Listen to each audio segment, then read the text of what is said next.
السلام علیکم۔ 1 اکتوبر 2024 اسرائیل کے آسمان پر کچھ ایسا نظارہ تھا۔ یہ ایران کی طرف سے اسرائیل پر ایک ہی سال میں دوسرا حملہ تھا، اور یہ کوئی چھوٹا حملہ نہیں تھا۔ اس حملے میں تقریباً 180 میزائل ایران کی طرف سے اسرائیل پر فائر کیے گئے، اور اس حملے کا حکم ایران کے صدر آیت اللہ خمینی نے خود دیا تھا۔ Because live now to Tehran, where the Iran Supreme Leader Ayatollah Ali Khamenei is leading Friday prayers. He's delivering. Iran کے اعلیٰ حکام کے مطابق 90% میزائل نے اپنا ہدف مکمل کیا، لیکن اسرائیل کا یہ کہنا ہے کہ تقریباً میزائل انٹرسیپٹ کر دیے گئے اسرائیل کی ڈیفنس سسٹم کی وجہ سے، جبکہ ان میں سے کئی میزائل موساد کے ہیڈ کوارٹر کے سامنے بھی گرے، اور موساد اسرائیل کی انٹیلیجنس ایجنسی ہے۔ اسرائیل کا کہنا ہے کہ اس حملے میں ہمارا کوئی خاص نقصان نہیں ہوا، اور دوسری طرف اسرائیل کے صدر نیتن یاہو یہ بھی کہتے ہیں کہ اس حملے کا ہم بھرپور جواب دیں گے۔ یہ ایران نے بہت بڑی غلطی کی ہے۔ טילים. המתקפה הזאת נכשלה. היא סוכלה בזכות מערך ההגנה האווירי של ישראל, שהוא המתקדם ביותר בעולם, ואני מברך את צה"ל. اب سوال یہ ہے کہ ایران اس جنگ میں کیسے شامل ہوا۔ ایران نے کچھ مہینوں پہلے 13 اپریل کو بھی اسرائیل پر ایک حملہ کیا تھا، جس میں تقریباً 300 میزائل فائر کیے گئے، جس میں 110 بیلسٹک میزائل، 30 کروز میزائل اور 170 کے قریب ڈرون میزائل تھے۔ یہ پہلی دفعہ تھا کہ اسرائیل پر کسی ملک نے اتنا بڑا حملہ کیا ہو۔ اس سے پہلے گلف وار کے درمیان صدر صدام حسین نے اسرائیل پر میزائل حملہ کیا۔ اب سوال یہ ہے کہ ایران کو ایک ہی سال میں دوسری دفعہ یہ حملہ کیوں کرنا پڑا، وہ بھی اس قدر بڑا۔ اس کی وجہ یہ ہے کہ 31 جولائی کو اسرائیل نے ایئر اسٹرائک کر کے ایران کے شہر تہران میں حزب اللہ کے لیڈر اسماعیل ہنیہ کو شہید کر دیا گیا۔ Political leader of Hamas, Ismail Haniyeh, has been killed in Iran. That's according to statements from Hamas and Iran's revolution. پھر 2 مہینے بعد 17 سپٹمبر کو ایک فیمس پیجر حملہ کیا جاتا ہے حزب اللہ کے لوگوں پر۔ حزب اللہ کے جو لوگ پیجر ڈیوائسز یوز کر رہے تھے، وہ ڈیوائسز پھٹ جاتی ہیں، بلاسٹ ہو جاتی ہیں، جس سے کئی لوگ مزید شہید ہو جاتے ہیں۔ اور اس کے بعد بھی اسرائیل جو ہے وہ سکون سے نہیں بیٹھا اور رکا نہیں اسرائیل۔ اس کے بعد ایک اور حملہ کیا جاتا ہے، جس کے اندر 2 اور بڑے لیڈران حزب اللہ کے، جس میں ابراہیم عقیل اور حسن نصر اللہ کو شہید کر دیا جاتا ہے۔ Has officially announced that it has killed the head of Hezbollah, Hassan Nasrallah. So that is the head of Hezbollah, Hassan Nasrallah.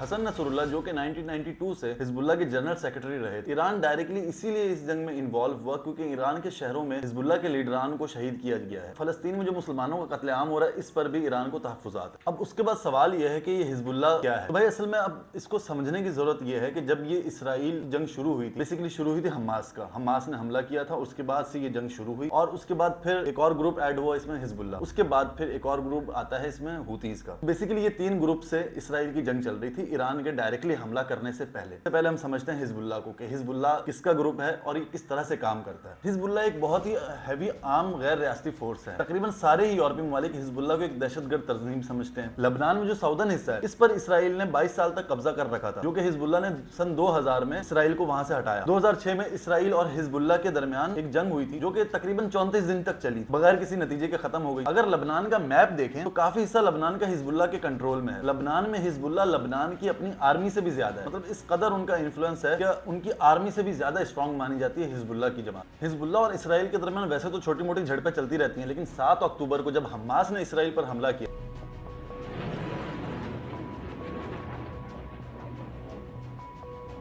جربوا يا جماعة الله يرحم الجدار الله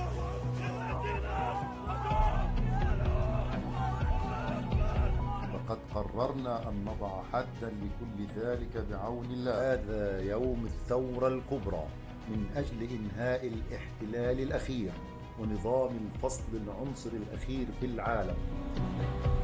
دونوں طرف سے کھل کے جنگ کا اعلان ہو چکا ہے، اور حماس جو ہے وہ فلسطین کا ایک گروپ ہے، جس انٹرنیشنلی جو یورپی ممالک ہیں ان کو بھی جو ہے وہ دہشت گرد تنظیم تصور کرتے ہیں، یا دہشت گرد تنظیم کہا جاتا ہے ان کو، بٹ وہ بھی فلسطین میں ایک تنظیم کی طرح کام کرتے ہیں۔ اور یہ جنگ جب شروع ہوئی تھی تو پہلا اٹیک حماس کی طرف سے اسرائیل پر ہوا۔ جیسا کہ ہم نے پہلے بات کی، ایک اور گروپ ہے ہوتیز کا۔ تو اب آتے ہیں ہوتیز کے گروپ کی طرف کہ وہ کس طرف ہیں، کس ملک کو وہ ریپرزینٹ کر رہے ہیں، اور وہ کس طرح سے کام کرتے ہیں، اور ان کے ساتھ جو جنگ میں وہ اسرائیل کے خلاف شامل ہوئے تو ان کا کیا کردار ہے یا ان کا کیا رول ہے، اور وہ کس طرح سے کیوں انوالو ہوئے۔ اور یہ جو ہوتی جماعت ہے یہ 1990 میں قائم ہوئی، اور اس کے بننے کی وجہ تھی شیعہ مرجلائزیشن اور دوسرے ممالک کا یمن کے اندر انٹرفیرنس، خاص طور پہ اسرائیل اور یورپی ممالک کا، کیونکہ اسرائیل اور یورپی ممالک بہت زیادہ انٹرفیرنس کرتے تھے یمن میں، तो इसको देखते हुए एक जमात कायम की गई जिसका नाम रखा गया हूती जमात या हूती ग्रुप। और ये ममालिक इस जमात को भी दहशतगर्द तंजीम तस्वुर करते हैं, ये दहशतगर्द तंजीम कहा जाता है क्योंकि इसको ईरान और रशिया फंड करते हैं। इन तीनों जमात को रशिया और ईरान फंड करते हैं, जिसकी वजह से अक्सर यूरोपीय ममालिक इनको दहशतगर्द तंजीमें या दहशतगर्द ग्रुप्स भी कहते हैं। अब अगर देखें मिडिल ईस्ट को, तो मिडिल ईस्ट में दो बड़ी ताकतें हैं, एक सऊदी अरब और एक ईरान। बेसिकली अमेरिका और यूरोपीय यूनियन सऊदी अरब को सपोर्ट करते हैं और रशिया और चाइना ये दोनों मुल्क ईरान को सपोर्ट करते हैं। सऊदी और ईरान दोनों मुस्लिम ममालिक हैं, लेकिन इनके दरमियान भी काफी अरसे तक तनाज़ात रहे जो कि अब तकरीबन सॉर्ट आउट होने वाले हैं या ऑलमोस्ट हो चुके हैं। और इस जंग में न सिर्फ फलस्तीन, ईरान, हमास जो ग्रुप्स हैं इनका नुकसान तो हुआ ही हुआ, लेकिन इसराइल का अपना बहुत ज्यादा नुकसान हुआ। और इसराइल के जो खास फौजी अफसरान हैं वो हमास के कब्जे में, जिसकी वजह से इसराइल की जो आवाम है वो भी अब इसराइल के खिलाफ और नेतन्याहू के खिलाफ बातें करना शुरू कर दी हैं कि हमारे लोगों को बाजियाब कराया जाए। दूसरी तरफ जो इसराइली वजीर आजम नेतन्याहू हैं, उनका कहना यह है कि भाई इस जंग से हमारा तो कोई नुकसान नहीं, आप ये छोटे मोटे पटाखे, राकेट शाकेट, मिसाइल शिजाइल आप चला रहे हो, इससे हमारा कुछ नहीं होगा, लेकिन जो हम आपका हाल करेंगे, और उन्होंने खुले अल्फाजों में धमकी भी दी है कि भाई हम आपका वो हाल करेंगे जो गजा का और लबनान का किया। हमारा इसमें कुछ नहीं जा रहा क्योंकि हमारे पास है एयर मिसाइल डिफेंस सिस्टम, जिसपे हम आगे वीडियो में बात करेंगे कि वो डिफेंस सिस्टम क्या है। तो इसराइल जो है, इसराइल इतना कॉन्फिडेंट क्यों है? इसराइल को कॉन्फिडेंट है अपनी टेक्नोलॉजी। जैसे बहुत आम ममालिक से या दूसरे ममालिक से कंपैरिजन किया जाए तो इसराइल टेक्नोलॉजी में बहुत आगे है। इसी वजह से उनके पास एक ऐसा एयर डिफेंस मिसाइल सिस्टम है जिसपे उनको भरपूर कॉन्फिडेंट है कि ये किसी भी बड़े अटैक को भी हैंडल कर सकते हैं हम, जिसकी वजह से उन्होंने बताया, पूरी डिटेल उन्होंने बताया कि कोई भी मिसाइल हमें ज़्यादा इफेक्ट नहीं कर पाया और हमने तकरीबन मिसाइल जो है वो इंटरसेप्ट कर दिए थे या डिस्ट्रॉय कर दिए। तो आखिर ये कौन सा है एयर डिफेंस मिसाइल सिस्टम जिसपे इसराइल को इतना कॉन्फिडेंट है कि ये किसी भी बड़े से बड़े हमले को रोक सकता है या उन मिसाइल्स को डिस्ट्रॉय कर सकता है? तो इनके पास हैं 3 मिसाइल सिस्टम बेसिकली, जो कि एयर डिफेंस मिसाइल सिस्टम है। ये 3 मिसाइल सिस्टम है, आयरन डोम, डेविड सिलिंग, एरो 3। तो सबसे पहले बात कर लेते हैं आयरन डोम। आयरन डोम की खासियत ये है कि 10 किलोमीटर आसमान और 70 किलोमीटर दूर जमीन से फेंके जाने वाले मिसाइल को आसानी इंटरसेप्ट कर सकता है। और ये सिस्टम इस तरह काम करता है कि कोई भी मिसाइल इसके हुदूद में गिरने से पहले ही अपने पास से एक मिसाइल लॉन्च करता है और ये उस मिसाइल को डिस्ट्रॉय या इंटरसेप्ट कर देता है। और इसराइल का दूसरा डिफेंस सिस्टम है डेविड सिलिंग के नाम से,